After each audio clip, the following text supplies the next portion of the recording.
بيوم من الأيام كانت الدنيا بتمطر جامد والرياح بتلطم من كل ناحية، والبرد كان قارس لدرجة إن الواحد يحس إن إيده هتتجمد. في الجو المميت ده كان في راجل غريب ماشي لوحده في مدينة محدش يعرفه فيها، ماشي وهو بيتمنى بس يلاقي سقف يجفيه ولقمتين يصد جوعه.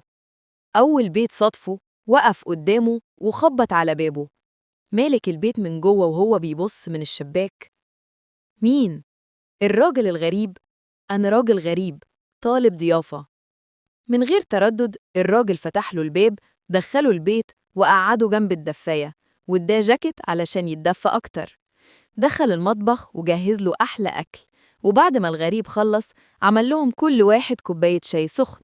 الغريب حس بالأمان والراحة، خصوصا إن البيت فاضي، لا زوجة ولا ولاد ولا حتى خدام، بس مالك البيت وكلبه. الصبح الغريب صحي بدري ومشي من غير ما يزعج حد، ولما مالك البيت صحي وجه يفطر الضيف لا اختفى.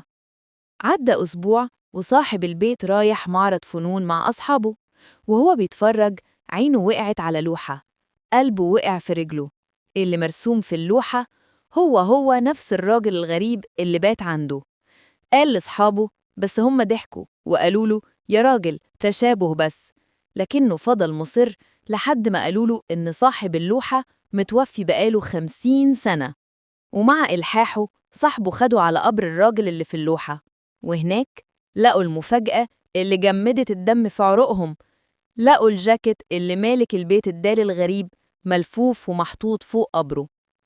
القصة دي حقيقية، ولو القصة عجبتكم اشتركوا في القناة علشان يوصلكم كل فيديو غامض، وعملوا لايك.